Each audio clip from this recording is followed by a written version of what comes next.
चलो okay. Good morning to all. सगळ्यांना good morning. काही जुनी मुलं आहेत, काही नवीन मुलं ऍड झाली आहेत. सो आज माझा पहिला लेक्चर आहे नवीन मुलांवरती. थोडंसं इंट्रोडक्शन देतो. हे माझ्याबद्दल नाही जास्त सांगत मी. एवढंच फक्त सांगतो की मी तुमचा बायो पेपर 2 म्हणजे झुलॉजीचा पार्ट आहे. बायोलॉजी 2 पार्टमध्ये डिवाइड होतं. पहिला बॉटनी आहे, दुसरा झुलॉजी आहे. तर 2 पार्टमध्ये डिवाइड होतो. त्यातला जो दुसरा पार्ट आहे दॅट इज पेपर 2 हा मी तुमचा घेणार आहे. पहिला पेपर आहे तो बॉटनीचा. आपले वाणी सर आहेत ते घेत आहेत तुमचं. सो हा एक पहिला पार्ट. दुसरे 2-3 मुद्दे पहिले क्लिअर करतो, मग आपण चॅप्टरकडे चालू करूया. दुसरा मुद्दा असा आहे की जे काही मी टॉपिक शिकवीन तुम्हाला किंवा शिकवणार आहे त्या टॉपिक मध्ये कुठल्याही प्रकारचा तुम्हाला डाऊट आला किंवा कुठलाही टॉपिक कळला नाही किंवा तुमच्या मनात कुठल्याही प्रकारची शंका असेल तर ती चॅटबॉक्स मध्ये लिहून लगेच मला विचारा. नसेल व्हिडिओ नंतर बघताना तुमच्या लक्षात आलं अरे हे विचारायचं राहिलं, हे विचारलं पाहिजे होतं, हे क्लिअर होत नाहीये किंवा असं होतं कधी कधी शिकवताना लक्षात येतं पण जेव्हा वाचायला जातात तेव्हा कदाचित एखादा पॉईंट त्यातला मिस होतो तुमच्याकडनं आणि पुढचं कंटिन्युएशन म्हणजे लिंक काही लागत नाही. तर असं जर झालं तर माझा व्हॉट्सअप नंबर तुमच्याकडे आहे आपल्या ग्रुपवरती. मला कधी करून व्हॉट्सअपवरती तुम्ही डाऊट विचारू शकता. नसेल डाऊट विचारण्यासारखा तर मला कम्युनिकेट करू शकता. तुम्ही डाऊट व्हॉट्सअपवर विचारल्यानंतर मला पॉसिबल असेल टाईप करून पाठवायला तर मी ते पाठवू शकतो. नसेल तर तुम्हाला मी पर्सनल फोन करून तुमच्याशी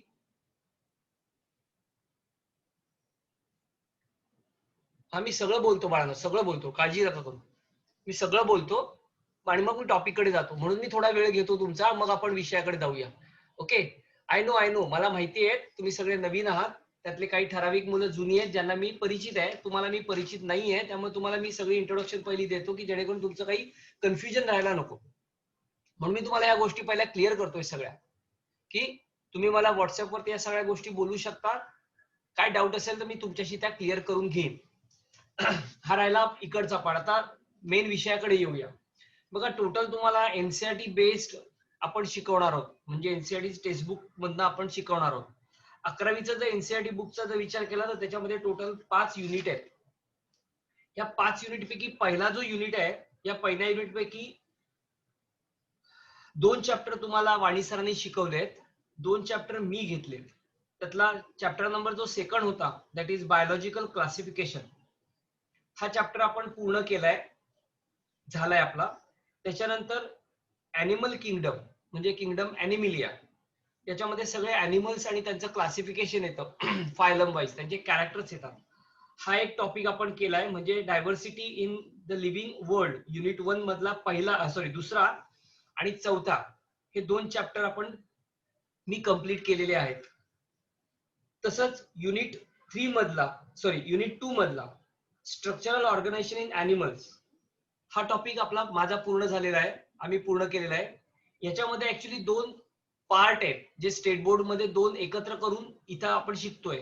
स्टेट बोर्ड मध्ये 2 चॅप्टर्स काय आहेत तर पहिला चॅप्टर आहे ॲनिमल टिश्यू आणि दुसरा चॅप्टर आहे कॉकरोच. इथे हे दोन्ही टॉपिक म्हणजे दोन्ही चॅप्टर स्टेट बोर्डचे एकत्र करून त्यांनी स्ट्रक्चरल ऑर्गनायझेशन इन ॲनिमल मध्ये इन्क्लूड केलेलं आहे. आता मी तुम्हाला हे सांगतोय की या 7व्या चॅप्टर मध्ये स्ट्रक्चरल ऑर्गनायझेशन इन ॲनिमल मध्ये पहिला टाइप ॲनिमल टिश्यूचा आहे, ज्यात 4 नॉर्मल टिश्यू आपण 8 पासून शिकतोय. ते डिटेल मध्ये इकडे आपण बघितलेत. Muscular tissue, connective tissue, epithelial tissue, nervous tissue. ह्याच्या व्यतिरिक्त ॲनिमल स्टडी आहे म्हणजे टाइप स्टडी आहे. या टाइप स्टडी मध्ये जुन्या हे जे काही पुस्तक आहे या पुस्तकामध्ये ही रिप्रिंट मांडलेली आहे. त्यामुळे काही टॉपिक आहेत ना ह्याच्यामधले ओमिट केलेले आहेत. कुठले तर ह्याच्यामध्ये 3 ॲनिमल्स टाइप स्टडीला आहेत किंवा होते. त्यातला पहिला आहे तो म्हणजे फ्रॉग, दुसरा आहे अर्थवर्म आणि तिसरा आहे कॉकरोच. तर एनसीईआरटीने ना फ्रॉग आणि अर्थवर्म हा ओमिट केलेला आहे. तुम्हाला टाइप स्टडी म्हणून फक्त कॉकरोच आहे, बाकी तुम्हाला हे 2 टॉपिक नाही आहेत. सो एवढे टॉपिक आपले झालेले आहेत ज्याच्यामध्ये मी बायोलॉजिकल क्लासिफिकेशन शिकवलाय, ॲनिमल किंगडम ॲनिमिलिया मी शिकवलाय आणि स्ट्रक्चरल ऑर्गनायझेशन ऑफ ॲनिमल मध्ये ॲनिमल टिश्यू आणि कॉकरोच एवढे टॉपिक आपले झालेले आहेत. आता याचे व्हिडिओज तुमच्याकडे आहेत. ते व्हिडिओज तुम्ही बघा. त्यात जर काय जरा डाऊट आढळला किंवा तुम्हाला डाऊट वाटला किंवा तुम्हाला काही कळत नाहीये, अंडरस्टँडिंग होत नाहीये, तर तुम्ही मला बिंदास फोनवरती, व्हॉट्सअपवरती फक्त नाव टाका, तुमचं नाव आणि क्लासचं नाव असं टाका, म्हणजे मला क्लिक होईल. कारण एवढ्या सगळ्यांची नावं लक्षात राहणं पण शक्य नाही आणि कळत पण नाही ते, कारण बरेच हे येत असतात. त्यामुळे प्लीज तुम्हाला कुठलाही डाऊट आला, कुठलाही येऊ देत टॉपिक मधला, तर मला व्हॉट्सअपवरती तुमचे व्हॉट्सअपमध्ये टाईप करून पाठवून द्या. पॉसिबल असेल टाईप करून मी तुम्हाला परत रिटर्न सेंड कराल तर मी तसं करीन, नाही तर मी तुम्हाला फोन करीन आणि फोनवरती बोलीन. पण लेट इट बी, सगळं पुढे कंटिन्यू व्हायच्या अगोदर मागचे जे टॉपिक आहे ते तुमचे क्लिअर झालेच पाहिजेत. ते क्लिअर नसतील तर मी तुम्हाला मेथड सांगितली. सो प्लीज सगळ्यांना तुम्हाला अशी सिन्सिअर रिक्वेस्ट आहे की कुठलाही टॉपिक, कुठलाही पार्ट रिकामी ठेवू नका डोक्यात. म्हणजे तसाच राहिलाय, विसरलोय, लक्षात नाही आलाय, तसाच ठेवून द्यायचा नाही. कारण तुम्ही नीटची कॉम्पिटिटिव्ह एक्झाम देणार आहात, यासाठी प्रत्येक बारीक आणि बारीक गोष्ट माहीत असणं आणि ती डोक्यात ठेवणं आवश्यक आहे. त्यामुळे जेव्हा मी सांगितलेलं हे इम्पॉर्टंट आहे, हे नीटला अशा प्रकारे विचारलेलं होतं, त्याच्यावरती विचार करायचा, स्ट्रेस करायचा. दुसरी महत्वाची गोष्ट, ज्या वेळेला तुम्ही आता पूर्वी प्रथम तुम्हाला सगळे टॉपिक कळतो, तुम्ही जेव्हा नंतर परत एकदा वाचाल तेव्हा तुम्ही स्वतः वाचलेल्या टॉपिक वरती क्वेश्चन तयार करा. काय क्वेश्चन विचारू शकतील, काय पॉसिबिलिटी असतील, आणि त्याचे आन्सर तुम्ही तयार करा. तर तुमची स्वतःची विचार करण्याची क्षमता वाढेल टॉपिक बद्दल, आणि त्यात तुम्हाला मग डाऊट्स येत जातील. जे येतील डाऊट्स ना ते तुम्ही माझ्याशी डिस्कस करा माझ्या टॉपिक बद्दल, ज्याच्यामुळे हे तुम्हाला पुढे जाण्यासाठी फार महत्वाचं ठरेल किंवा तुम्हाला अजून नवीन नवीन गोष्टी त्यांना शिकायला मिळतील. सो या सगळ्या गोष्टी लक्षात ठेवायच्या आणि अकॉर्डिंगली आपण हे टॉपिक आता हे चालू करणार आहोत. तर आज मी जो तुमचा टॉपिक घेणार आहे तो आहे युनिट 3 मधला, ज्याच्यामध्ये त्याचं नाव चॅप्टर 8 आहे. त्या चॅप्टरचं नाव आहे cell, the unit of life. हा चॅप्टर मी आज तुमचा शिकवायला सुरुवात करणार. हा चॅप्टर तुम्ही जर बघाल ना तर हा अतिशय सोपा आहे. सोपा का, तर ह्यातले बरेचसे पार्ट तुम्ही ऑलरेडी 5th स्टँडर्ड पासून कमी जास्त प्रमाणात शिकत आला. म्हणजे you know mitochondria, you know difference between plant cell, animal cell. Plant cell म्हणजे काय, अॅनिमल सेल म्हणजे काय, बेसिक ज्या काही गोष्टी तुम्हाला माहित असायला पाहिजेत, जे आपण 5वी पर्यंत शिकत आलो, 5वी पासून पुढे शिकत आलो. मायटोकॉन्ड्रियाचं फंक्शन काय, गॉल्जी बॉडीचं फंक्शन काय, लायसोसोमचं फंक्शन काय, न्यूक्लियस मध्ये नक्की काय असतं, न्यूक्लियस मध्ये असलेले क्रोमोझोमचं काम काय, काय काम करतात, क्रोमोझोम म्हणजे नक्की काय, गॉल्जी बॉडीचं फंक्शन काय, सायटोप्लाझम मध्ये काय असतं, ह्या ज्या काय बेसिक गोष्टी ज्या काय आहेत, हे आपण ऑलरेडी 5th स्टँडर्ड पासून पुढे पुढे शिकत आलेलोच आहे. 9th मध्ये पण काही प्रमाणात होत्या, 10th मध्ये पण तुम्हाला काही प्रमाणात असतील. आता मात्र इथं आपण 11th-12th मध्ये हे थोडंसं डिटेल मध्ये शिकणार आहोत. म्हणजे त्याचं स्ट्रक्चर डिटेल मध्ये शिकणार आहोत, त्याचं फंक्शन डिटेल मध्ये शिकणार आहोत. तर आपण सुरुवात करताना एकदम बेसिक गोष्टीपासून सुरुवात करूया, ज्या चॅप्टरचं नाव आहे cell, that is unit of life. Now cell unit of life हा आपला एनसीईआरटी बेस्ड क्वेश्चन चॅप्टरचं नाव आहे. तर स्टेट बोर्डामध्ये त्या चॅप्टरचं नाव आहे सेल स्ट्रक्चर अँड ऑर्गनायझेशन. ना या चॅप्टर मध्ये काय काय शिकायचंय बघा. पहिलं आपल्याला बघायचंय व्हॉट इज सेल. ऍक्च्युली नक्की सेल म्हणजे काय, काय असतं सेल मध्ये, काय आहे प्रकार सेल हा. दुसरा आपण त्यातला टॉपिक शिकणार होती सेल थेअरी. मग सायंटिस्टने सेल फाइंड आउट केलं, सेल काय ते होईल, मग त्याबद्दल थेअरी मांडली त्यांनी. मग वेगवेगळ्या सायंटिस्टने वेगवेगळ्या थेअऱ्या मांडायला सुरुवात केली. त्याच्यानंतर येतं and overall overview of cell. म्हणजे जेवढे म्हणून सेल्स आहेत, 3 प्रकारचे सेल्स आहेत, ते आपण पुढे डिस्कस करणार आहोत. प्रोकॅरियोटिक, मिसोकॅरियोटिक आणि युकॅरियोटिक. मग हे 3 नक्की सेल काय आहेत, काय सेल, ते ओव्हरऑल व्ह्यू आपण बघणार आहोत. त्याच्यानंतर बघणार आहोत स्पेसिफिक प्रोकॅरियोटिक सेल. म्हणजे आपण प्रोकॅरियोटिक सेलचं स्ट्रक्चर बघणार आहोत. या सेलमध्ये, प्रोकॅरियोटिक सेलमध्ये बॅक्टेरिया बघतो आपण. मग बॅक्टेरिया सेल कसा आहे, त्याच्या आत नक्की काय काय आहे, कशा लेअरने तो बनलेला आहे, त्याच्यामध्ये सुद्धा डीएनए आहे का, मग तो आहे तो कसा आहे, त्याचं फंक्शन काय, सायटोप्लाझम मध्ये नक्की काय काय, काय फरक आहे प्रोकॅरियोटिक सेल आणि उरलेल्या बाकीच्या सेल्स मध्ये. So that is called prokaryotic cell. आणि त्याच्यानंतर येतो तो म्हणजे युकॅरियोटिक सेल. आता युकॅरियोटिक सेल म्हणजे हे सगळे प्लांट सेल आणि अॅनिमल सेल्स येतात. मग हे तुम्हाला बेसिक डिफरन्स माहिती आहे की प्लांट सेल आणि अॅनिमल सेल मध्ये काय काय फरक आहे. मग प्लांट सेल अॅनिमल्स मध्ये सायटोप्लाझम मध्ये काय काय असतं, we called as cell organelles. सेंटरला पार्ट असतो त्याला आपण न्यूक्लियस म्हणतो. मग न्यूक्लियसचं स्ट्रक्चर, आता प्रत्येक ऑर्गनल्स आहे त्या ऑर्गनल्सचं डिटेल स्ट्रक्चर करायचं आहे. म्हणजे उदाहरण अभ्यास करायचा आपला. म्हणजे उदाहरणार्थ तुम्ही न्यूक्लियस घेत, उदाहरणार्थ तुम्ही युकॅरियोटिक सेल मधला पूर्वी एकदम सुरुवातीचा पार्ट घेतला सेल वॉल. सेल वॉल नक्की कशाने तयार झालाय? What cell wall made up of? बरं, हे बघा बाळा, मराठी मीडियमचे मी मराठीतच एक्सप्लेन करतोय, पण जिकडे असं डाऊट वाटेल ना तिकडे मला सांगा, मी मराठीतनं पण सांगेन. आता कसं माहितीये का, काही टर्मिनॉलॉजी आहे ना, ही आता आपल्याला इंग्लिश मधनं शिकायची आहे. शक्य असेल तिकडे मी मराठीत सांगेनच ह्याला हे म्हणतात, पण कसं आहे, काय काय टर्मिनॉलॉजीला मराठीत पण आमच्या डोक्यात पटकन बसत नाहीये. म्हणजे उदाहरणार्थ ब्लडला रक्त म्हणतात, हे म्हणे पण थोडासा वेळ लागतो, ब्लडच तोंडात येतो. तर जिकडे तुला डाऊट असेल ना, मी तुला सांगतो, जी कोण असेल ते, जिकडे तुम्हाला डाऊट असेल या शब्दाचा, तिकडे तुम्ही नुसता शब्द लिहून घ्या. मी मॅक्झिमम सांगण्याचा प्रयत्न करतो मराठीतनं, मॅक्झिमम. पण सगळे मराठीत शब्द, म्हणजे तुम्हाला सांगतो, किडनीच्या वर एक ग्लँड असलेला ऍड्रिनल ग्लँड म्हणतात. ऍड्रिनल ग्लँडला मराठीमध्ये अधिवृक्क ग्रंथी असं म्हणतात. एवढे शब्द पटकन आठवायला जरा वेळ लागेल मला, सो माझ्याकडनं मी ट्राय करतो. ओके, तुम्ही तुला जो काय अडेल शब्द तो लिहून ठेव आणि मग माझ्याशी डिस्कस कर, नो डाऊट. किंवा इथं मला व्हॉट्सअप ह्याच्यावरती चॅटवरती केलंच तरी चालेल. ओके, सेल ऑर्गनल्सला म्हणतात, सगळ्या सेल ऑर्गनल्सला म्हणतात अंगके. म्हणजे जी वनस्पती पेशी किंवा प्राणी पेशी आहे, ज्याला आपण प्लांट सेल आणि अॅनिमल सेल म्हणतो, या वनस्पती आणि प्राणी पेशीमध्ये वेगवेगळे पार्ट्स आहेत. म्हणजे कोणता पार्ट आहे तर सेल वॉल आहे, म्हणजे ज्याला आपण पेशी काय म्हणतात त्याला, सेल वॉल. त्यानंतर पेशी भित्तिका, बरोबर ना. त्याच्यानंतर पेशीच्या आत असलेलं सगळं सायटोप्लाझम, ज्याला आपण पेशी द्रव्य असं म्हणतो, बरोबर. त्याच्यानंतर त्याच्यात असलेले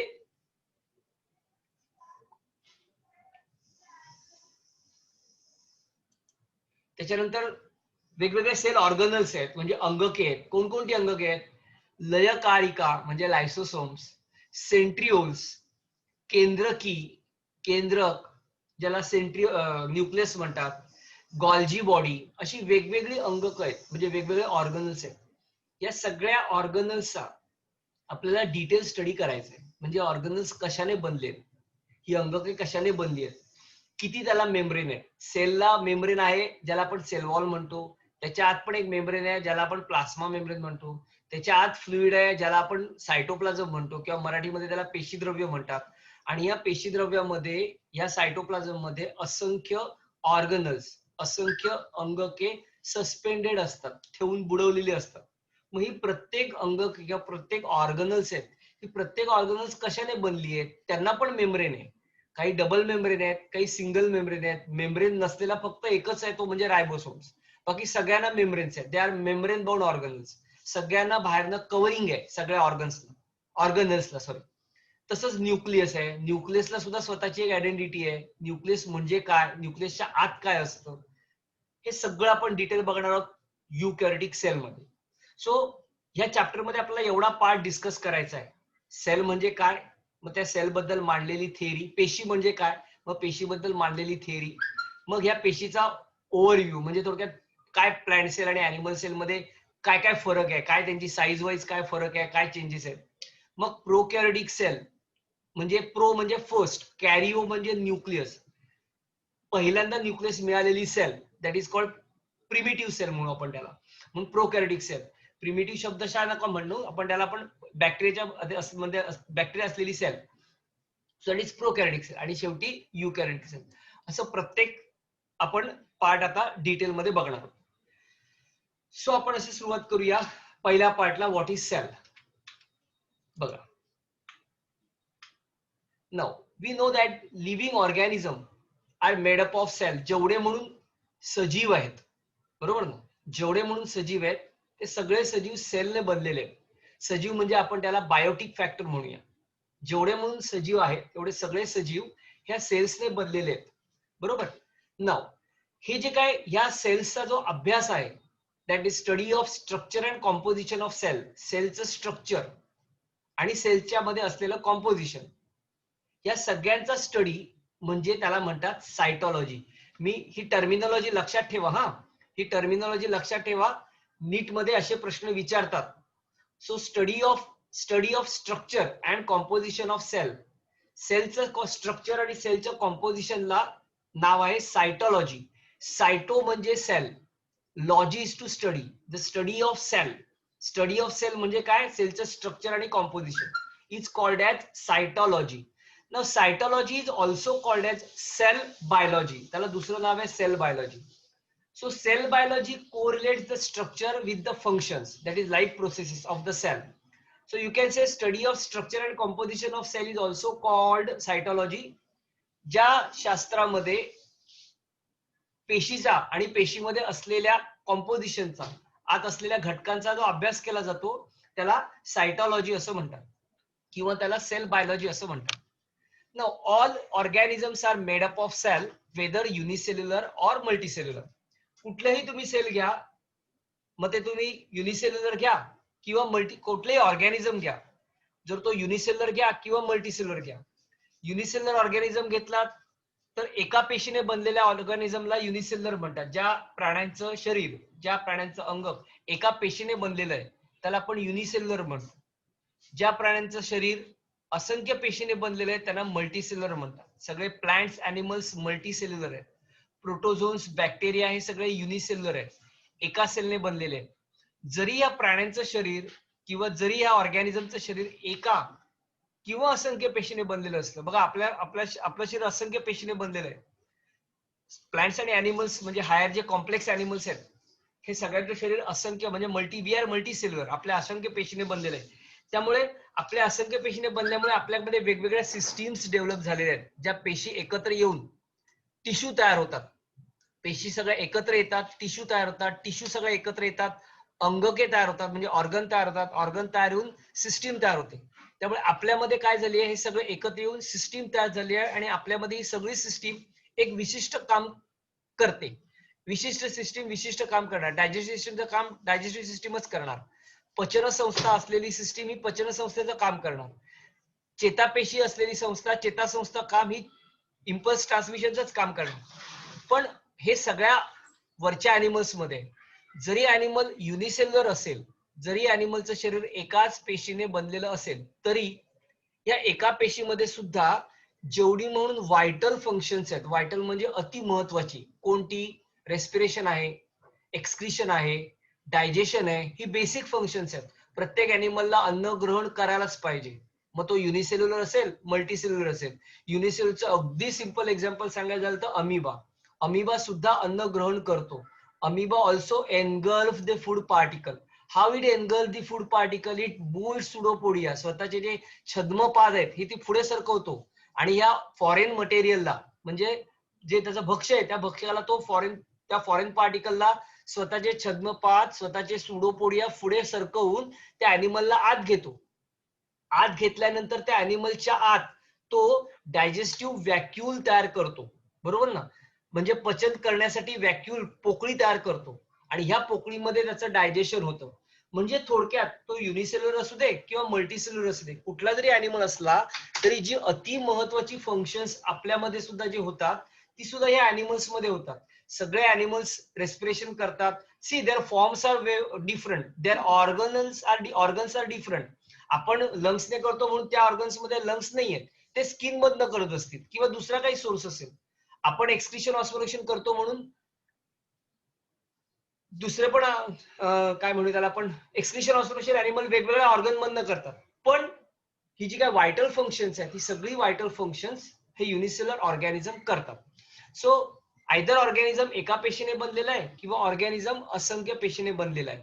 म्हणजेच पेशीने बनलेला आहे हे नक्की. सो इन शॉर्ट आपण असं म्हणूया, cell is a basic structural and functional unit of life. बरोबर ना? प्रत्येक लाईफचं हे स्ट्रक्चरल आणि फंक्शनल युनिट आहे, ते म्हणजे cell. Life exist in the form of cells. नाव आता आपण थोडक्यात बघणार आहोत. हे ना एक थोडा इंट्रोडक्टरी पार्ट आपण बघणार आहोत. हा सुद्धा नीट मध्ये विचारतात, जे तुमच्या एनसीईआरटीच्या बुक मध्ये दिलंय. हा एकदम रिसेंटली रिसर्च झालेला आहे, ज्याचं स्टडी आपण बघणार आहोत. Just a minute.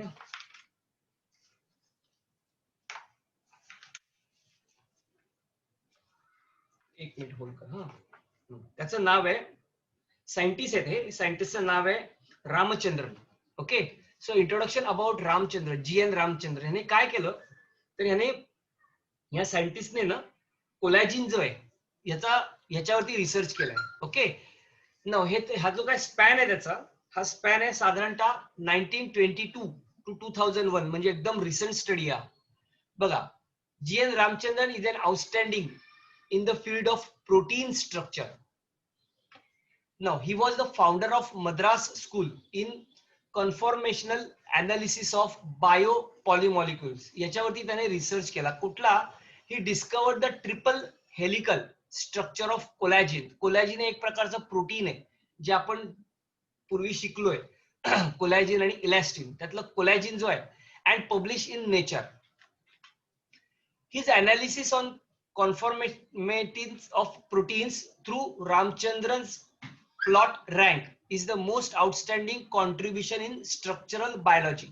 म्हणजे थोडक्यात ह्याचं कॉन्ट्रीब्युशन आहे स्ट्रक्चरल बायोलॉजी मध्ये ह्या व्यक्तींचं, या सायंटिस्टचं, ज्यांनी कोलॅजिन जे आहे त्या ट्रिपल हेलिकल स्ट्रक्चर डिस्कवर्ड केलं. He was deeply influenced by Linus tolling publication of on models of alpha helix and beta sheet structure that directs his attention to solving the structure of collagen. फक्त हे लक्षात ठेवा, बाकी काही नाहीये. GN Ramachandran त्याचं span त्याने कशावर डिस्कवर्ड केलं ते, आणि मी डार्क मध्ये केलंय तेवढा पार्ट लक्षात ठेवायचा आपल्याला, बाकी लक्षात ठेवायचं नाही. हा थोडासा इंट्रोडक्टरी वेगळा पार्ट आहे जो पुस्तकाच्या सुरुवातीला दिलाय. आता आपण मेन टॉपिक कडे घुसतोय. अरे हे एरो बिरो काढून टाका, कोण काय करतंय ते, एरो पॉइंट कोण करतंय ते काढून टाका. नाव आता पुढे बघणार व्हॉट इज एक्झॅक्टली सेल. लक्षात घ्या, व्यवस्थित पूर्ण ऐका आता मी काय सांगतो.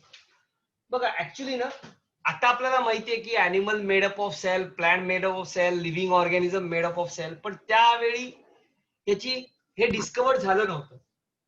मग डिस्कवर करणारा ना पहिला जो सायंटिस्ट होता, all organisms are compose of cells, some are compose of single cell and some are made up of, they are called as unicellular organism. म्हणजे काही अॅनिमल्स आहेत किंवा ऑल ऑर्गॅनिझम, जेवढे पण ऑर्गॅनिझम आहे ते सगळे पेशींने बनलेले आहेत, सेलने बनलेले आहेत. काही एका पेशीने बनले आहेत ज्यांना आपण युनिसेल्युलर ऑर्गॅनिझम म्हणतो, काही असंख्य पेशीने बनलेले आहेत. While other like us compose of many cell, ज्याला आपण मल्टीसेल्युलर ऑर्गॅनिझम असं म्हणतो. Unicellular organisms are capable of independent existence, कारण ते एकच सेल असतात ना, त्यामुळे त्यांचा एक्झिस्टन्स हा इंडिपेंडंट असतो, एकच असतो.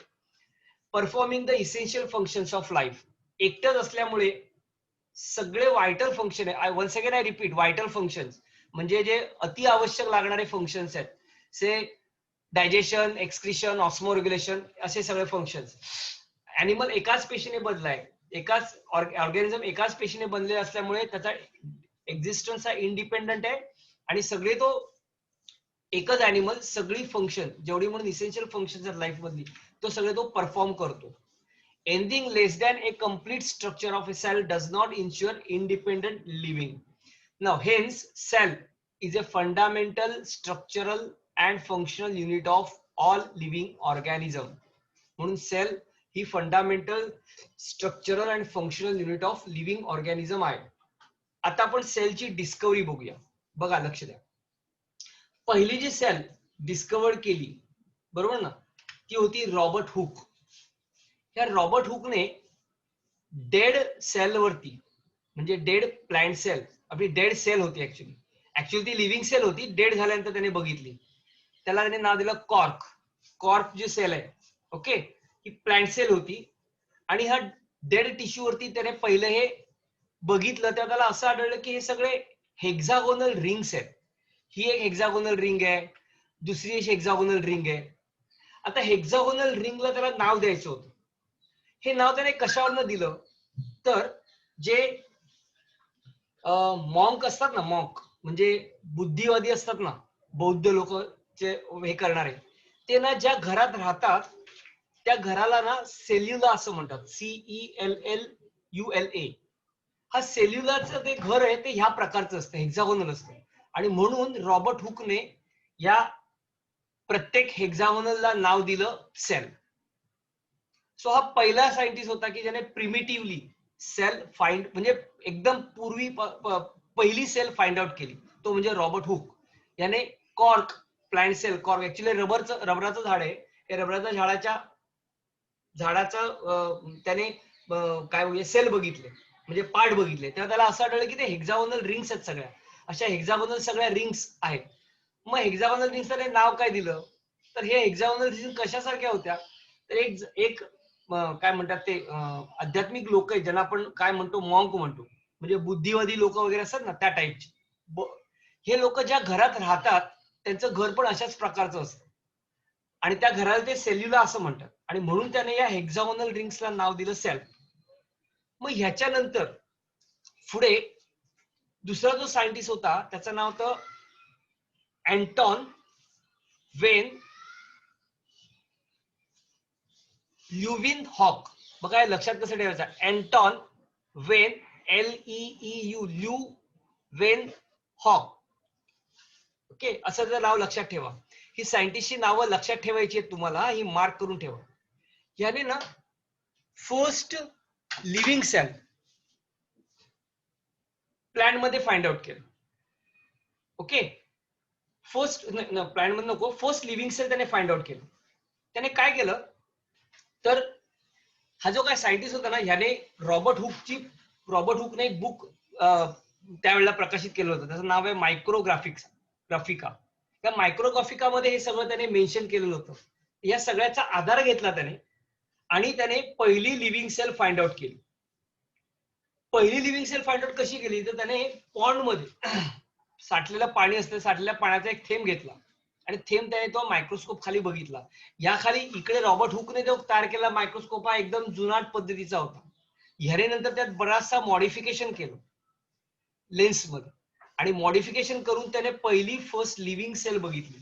ती कशात बघितली, तर पाण्याचं डबकं पॉन्ड्स होता, पॉन्ड्स मध्ये त्याने एक ड्रॉप घेतला आणि ड्रॉप त्याने तो पाण्यामध्ये ठेवला, स्लाइड वरती ठेवला आणि त्याने तो बघितला.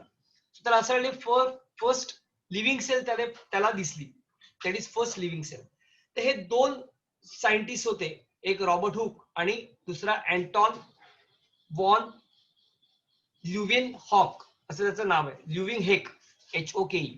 हे दोन सायंटिस्ट याने सेल म्हणजे काय सांगितलं. ह्याच्यानंतर आता बघूया आपण ह्याचं तरी. So first cell discovered by Robert Hooke in cork cell of oak tree. Anton van Leeuwenhoek first saw and described a living cell. त्या दोघांनी सेल फाइंड आउट केलं. पहिल्याने फक्त डेड सेल वरती बघितलं, सेल लाईव्ह होते झाड, पण ते मेल्यानंतर त्याने बघितलं. अँटॉन वोन ल्युविंगहॉकने फर्स्ट सेल बघितली जी लिव्हिंग सेल होती, बरोबर ना. मी प्लांट सेल की अॅनिमल सेल असं काय म्हणत नाही हा, पॉन्ड्स मधनं त्याने मिळालेली सेल बघितली. त्याच्यानंतर रॉबर्ट ब्राउन याने डिस्कवर्ड केलं न्यूक्लियस. म्हणजे सेलमध्ये असलेलं न्यूक्लियस या सायंटिस्टने डिस्कवर्ड केलं. त्याच्यानंतर कॉर्टी आणि फॉन्टॉना याने डिस्कवर्ड केलं, किंवा त्याला असं कळलं की discovered the presence of jelly like substance in the cell. Cell मिळाली, सेलच्या आत रॉबर्ट ब्राउनने न्यूक्लियस डिस्कवर्ड केलं. दुसऱ्या सायंटिस्टने न्यूक्लियसच्या बाहेर, दुसरा सायंटिस्ट म्हणजे कॉर्टी आणि फॉन्टोना याने न्यूक्लियसच्या बाजूला जेली लाईक सबस्टन्स काहीतरी आहे हे डिस्कवर्ड केलं. त्याच्यानंतर ड्युजरडीन याने ही जे काही जेली लाईक सबस्टन्स आहे, ड्युजरडीन याने हे जे काही जेली लाईक सबस्टन्स आहे याला त्याने नाव दिलं सार्कोडे, SARCODE. हे नीट मध्ये विचारतात, त्यामुळे ही सायंटिस्टची नावं कोणी काय डिस्कवर्ड केलं हे मार्क करून ठेवायचं, जेव्हा तुम्ही परत वाचाल त्यावेळेला हे विचारतात ना नीट मध्ये. So Corti and Fontana discovered jelly like substance in the cell. हे बघा त्यावेळेला कोणाला हे काय माहित नव्हतं, मग त्याने jelly like substance in the cell सांगितलं. मग पुढचे सायंटिस्ट आहे म्हणजे कोण, ड्युजरडीन याने त्याला नाव दिलं सार्कोडे. आणि नंतर पर्कन्जीसने त्याला रिनेम केलं आणि त्याचं त्या सार्कोडेला नाव दिलं प्रोटोप्लाझम, जे आता आपण प्रोटोप्लाझम, न्यूक्लियस असं सबस्टन्स वापरतो, किंवा nucleus is a jelly like substance असं आपण म्हणतो. तर जेली लाईक सबस्टन्स म्हणजे कोण, दॅट इज कॉल्ड सायटोप्लाझम, ज्याचं आपण प्रोटोप्लाझम म्हणतो, ज्याच्यामध्ये सेल ऑर्गनल्स पण असतात. तर ही सगळी सायंटिस्ट आहेत, त्यांनी हे सगळं डिस्कवर केलंय. रॉबर्ट हुक ने पहिली सेल फाइंड आउट केली, मग त्याच्यानंतर दुसरा जो होता अँटॉन, ती डेड सेल होती ऑब्विसली. परत सांगतो, डेड सेल म्हणजे लाईव्ह सेल डेड झालेली त्याने बघितली, म्हणजे डेड सेल म्हणून बघितली. त्याला हे माहित नव्हतं काय आहे ते. त्यानंतर अँटॉन वोन ल्युविनहॉकने लाईव्ह सेल बघितली, म्हणजे लिव्हिंग सेल बघितली, जी पॉन्ड्स मधनं त्याने एक ड्रॉप घेतला आणि त्याच्यात त्याला लिव्हिंग सेल मिळाली. रॉबर्ट ब्राउनने न्यूक्लियस डिस्कवर केलं. कॉर्टी आणि फॉन्टोनाने डिस्कवर केलं न्यूक्लियसच्या बाजूला सेलमध्ये असलेलं जेली लाईक सबस्टन्स, त्याला काय त्याला नाव देता नाही आलं. मग डुजर्डिनने त्याला नाव दिलं सार्कोडे, आणि त्याचं रिनेम पर्कन्जिसने केलं प्रोटोप्लाझम. सो हे आपण सेल आणि सेलच्या हे थोडंसं ऍडव्हान्स बघितलं आपण. याच्यामध्ये अजून कोण सायंटिस्ट होती, हे जे काय रॉबर्ट हुक कॉर्क आणि अँटॉन वेन लुकॅन ओक मध्ये लुकवेन हॉकच्या मध्ये अजून सायंटिस्ट होते, ज्यांनी ऍक्च्युली प्लांट सेल आणि अॅनिमल सेल नंतर डिस्कवर केलं, आणि त्याच्यानंतर हे सगळं फाइंड आउट झालं. ते आता कोण कोण आहेत ते आपण बघूया. बघा, ह्या तिघांनी ना ही सेल थेअरी लिहिली आहे. इन 19